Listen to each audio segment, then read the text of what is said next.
முருங்கை பீசனை பத்தி தெரியாதவங்களே இருக்க முடியாது. அதாவது முருங்கை மரத்துல இருக்கக்கூடிய அதீதமான கால்சியம், சுண்ணாம்பு சத்து, நார் சத்து இவை அனைத்துமே பிசினாக உருவெடுத்து அந்த மரத்திலிருந்து வெளியில தள்ள ஆரம்பிக்கும். கொஞ்சம் கவனிச்சு பாத்தீங்கன்னா கருஞ்சிவப்பு நிறத்துல மரத்தினுடைய கீழ்ப்பகுதியில இல்ல ஓரங்கள்ல பாத்தீங்கன்னா அப்படியே படிஞ்சிருக்கும். அந்த முருங்கை பிசன்ல எண்ணற்ற மருத்துவ குணங்கள் இருக்கு. அதாவது ஏகப்பட்ட நோய்களை சரி செய்யக்கூடிய இந்த முருங்கை பீசனை பத்தி தான் இன்னைக்கு நம்ம இந்த வீடியோல பார்க்க போறோம். இது முதல்ல நம்ம எப்படி சாப்பிடுறது அப்படின்றத தெரிஞ்சுப்போம். அதுக்கப்புறமா அதனுடைய மருத்துவ பலன்களை நம்ம தெரிஞ்சுப்போம். இப்ப பாத்தீங்கன்னா முருங்கை பீசன் இப்படிதான் கிடைக்கும். நான் இன்னைக்கு நாட்டு மருந்து கடைகள்ல தான் வாங்கியிருந்தேன். உங்களுக்கு சப்போஸ் உங்க வீட்டுல முருங்கை மரம் இல்ல அப்படின்னா நாட்டு மருந்து கடைகள்ல முருங்கை பீசன் கேளுங்க, ரொம்ப எளிதா கிடைக்கும். பாக்குறதுக்கு இந்த மாதிரி நல்லா கருஞ்சிவப்பு நிறத்துல இருக்கும், நல்ல திக்கா இந்த மாதிரி பெருசு பெருசா கிடைக்கும். உங்க வீட்டுல இருந்தா கூட நீங்க அதை எடுத்து கழுவிட்டு காய வச்சு அதுக்கப்புறமா பயன்படுத்திக்கலாம். இது பாத்தீங்கன்னா அந்த பாதாம் பீசன் மாதிரி தான். நைட்ல ஊற வச்சீங்கன்னா காலையில ஒரு ஜெல் மாதிரி ஃபார்ம் ஆகும். இந்த முருங்கை பீசனை யாரெல்லாம் சாப்பிட்றாங்களோ அவங்களுக்கு அவ்வளோ சத்துக்கள் கிடைக்குங்க. குறிப்பா பாத்தீங்கன்னா இப்ப நிறைய பேர் மூட்டு வலி, கால் வலி, அந்த கழுத்து வலி பிரச்சனையாலெல்லாம் அவஸ்தப்படுறாங்க. உடல் சோர்வு காரணமாக ஒரு உடல் சுறுசுறுப்பே இல்லாம ரொம்பவே அவஸ்தப்படுறாங்க.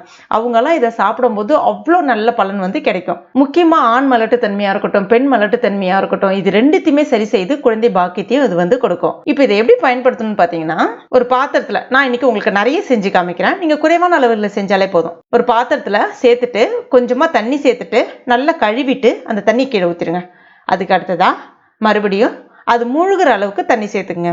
இப்போ இதை 8 to 12 மணி நேரம் அப்படியே நல்லா ஊற வைக்கணும். இப்போ நைட்ல படுக்க போறீங்கன்னா இதை தண்ணி ஊத்திட்டு ஊற வச்சுட்டு மூடி வச்சிருங்க. அப்படியே 8 மணி நேரம் அப்படியே நல்லா ஊறட்டும். மறுநாள் காலையில இப்போ இதை நம்ம பார்க்கலாம். இப்போ பாருங்க, மறுநாள் காலையில அந்த நிறம் எல்லாமே நல்ல ஒரு அடற்கருஞ்சிவப்பு நிறமா இருக்கும் பார்க்கறதுக்கு. அந்த அளவுக்கு சத்துக்கள் இருக்கு. இதை சாப்பிடும் போது அந்த ஹீமோகுளோபின் அளவு இருக்கு தெரியுமா, சட்டுன்னு அதிகரிக்குங்க. அவ்வளவு சூப்பரானது இது. இப்போ இது நீங்க அப்படியே ஃபுல்லா பயன்படுத்தக்கூடாது. கொஞ்சமா டெய்லியுமே அதுலேருந்து கொஞ்சமா எடுத்து பயன்படுத்தினாலே போதும். இந்த மாதிரி நீங்க ஊற வச்சுட்டு ஃப்ரிட்ஜில் அந்த தண்ணியோட ஃப்ரிட்ஜில் ஸ்டோர் பண்ணிக்கலாம். டெய்லியுமே கொஞ்சம் கொஞ்சம் எடுத்து பயன்படுத்தலாம். எப்படி பயன்படுத்தணும் அப்படின்றத பத்தி பார்க்கலாம். இப்போ இது பாத்தீங்கன்னா கையில் இப்படி எடுத்துட்டு இப்படி உடச்சு விட்டாலே அழகா ஜெல்லி மாதிரி இப்படி உதிரும். உங்களுக்கு ரொம்ப ஹார்டெல்லாம் இருக்காது. ஊறிட்டாலே உங்களுக்கு நல்லா உதிர்ந்து வந்துடும். சப்போஸ் கடையில் நீங்க பெருசு பெருசா வாங்குறீங்கன்னா லைட்டா உரலால தட்டிட்டு சின்ன பீஸா எடுத்துட்டு அதுக்கப்புறமா நீங்க தண்ணியில ஊற வச்சு பயன்படுத்திக்கங்க. அடுத்ததா ஒரு கிளாஸ் ஒன்று எடுத்துங்க. மிதமான சூட்டில் இருக்கக்கூடிய பசும்பால் எடுத்திருக்கேன். பசும்பால் கிடைச்சா மேக்சிமம் பயன்படுத்துங்க. பசும்பால் இல்லைன்னா பேக்கெட் பால் தான் கிடைக்குதுன்னா தாராளமாக பயன்படுத்திங்க. பால் கொஞ்சம் மிதமான சூட்டில் இருக்கணும். இப்போ இதில் நம்ம ரெடி பண்ணி வச்சிருக்கோம் அந்த பிசின் இருக்குல்ல, அது இந்த அளவுக்கு 1 ஸ்பூன் இல்லை 2 ஸ்பூன் அந்த தண்ணியோடய தாராளமாக சேர்த்துக்கலாம். ஒன்றும் பிரச்சனை இல்லை. கொஞ்சம் துவர்ப்பு, கொஞ்சம் இந்த சுவையோட இருக்கும், அவ்வளோதான், வேற ஒன்றும் இல்லை.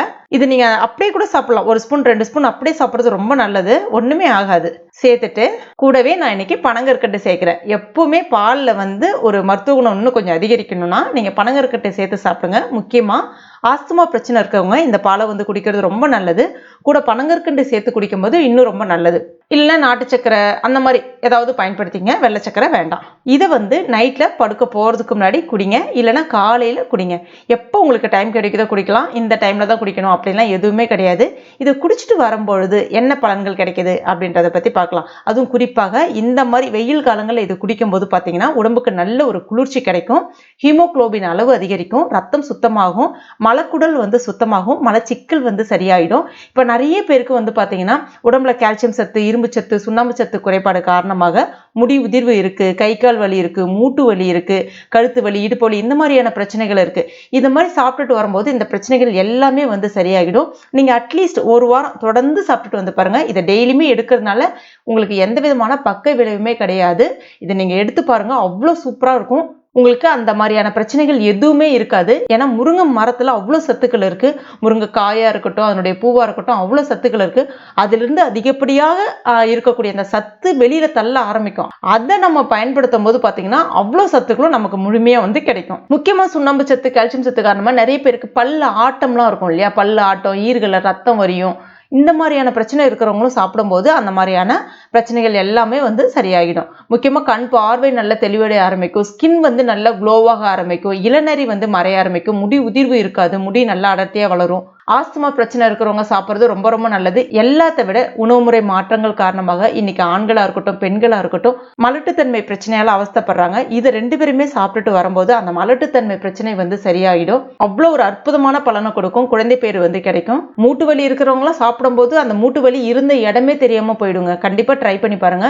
கண்டிப்பா ட்ரை பண்ணிட்டு மறக்காம எனக்கு கமெண்ட் பண்ணுங்க. இந்த வீடியோ உங்களுக்கு பிடிச்சிருந்தா லைக் பண்ணுங்க, ஷேர் பண்ணுங்க. மேலும் இது போன்ற பயனுள்ள குறிப்புகளுக்கு நம்ம சேனல் இது வரைக்கும் நீங்க சப்ஸ்கிரைப் பண்ணலன்னா உடனே சப்ஸ்கிரைப் பண்ணீங்க. கூடவே மறக்காம அந்த பெல் நோட்டிஃபிகேஷன் சிம்ல பிரஸ் பண்ணுங்க. தேங்க்யூ.